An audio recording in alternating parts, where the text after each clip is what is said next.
YCP అధినేత జగన్ శవ రాజకీయాలు మానుకోవాలని బీజేపీ రాష్ట్ర అధ్యక్షుడు మాధవ్ సూచించారు. విశాఖ స్టీల్ ప్లాంట్ను కాపాడి నిలబెట్టింది ఎన్డీఏ ప్రభుత్వమేనన్న మాధవ్ 5 ఏళ్ల పాలనలో ఉక్కు పరిశ్రమకు మేలు చేసే ఒక్క పనైనా జగన్ చేశారా అని నిలదీశారు. ఊహించని ప్రమాదం జరిగి 9 మంది చనిపోతే వారందరికీ ప్రభుత్వం అండగా నిలిచిందన్నారు. దీన్ని వక్రీకరించి మాట్లాడడం సరికాదని జగన్కు హితవు పలికారు.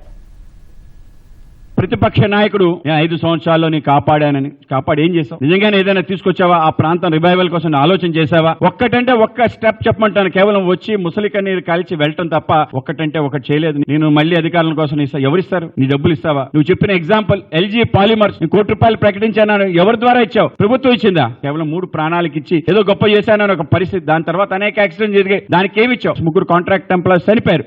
కనుక వాళ్ళకు కూడా పర్మనెంట్ జాబ్ ఇవ్వటం. దేశంలో ఏ పబ్లిక్ సెక్టర్లో కూడా ఎవరైనా కాంట్రాక్టర్ ఎంప్లాయీ చనిపోతే కేవలం ఎక్స్గ్రేషియా ఇస్తారు తప్ప కాంట్రాక్ట్ ఎంప్లాయ్మెంట్ ఇచ్చి ఉండొచ్చు, కానీ పర్మనెంట్ ఎంప్లాయ్మెంట్ ఎక్కడ ఇవ్వలేదు. ఆ విధంగా ఒక చారిత్రాత్మక నిర్ణయం తీసుకు సుమారు ₹1,50,00,000 ప్రతి కుటుంబానికి వచ్చే విధంగా కాంట్రాక్ట్ లేబర్ సంబంధించిన ఏ అంశం ఏదైతే ఉందో వాడిని డబుల్ చేసి ఇచ్చే విధంగా మాట్లాడటం జరిగింది. ఆ విధంగా ఎవరికి కూడా నష్టం చేకూర్చకుండా ఉండే విధంగా ప్రయత్నం ఎన్డీఏ ప్రభుత్వం చేస్తే నిన్న ప్రతిపక్ష నాయకుడు అక్కడికి వెళ్లి శవాలపైన రాజకీయాలు చేసే విధంగా తీరుంది. కనుక ఇటువంటి ఆలోచన రాష్ట్ర ప్రగతికి ఆటంకం. తప్పనిసరిగా నిరోధిద్దాం, కలిసి స్టీల్ ప్లాంట్ రక్షిద్దాం, రివైవల్ సంబంధించిన ఇంకో ప్యాకేజ్ రావాలి, తెచ్చుకుందాం, మరింత బలంగా స్టీల్ ప్లాంట్ ముందుకు తీసుకెళ్దామని చెప్పి ఆలోచన చేయాలని చెప్పి కూడా ఈ సమయంలో వాళ్ళకి చెప్తున్నాం.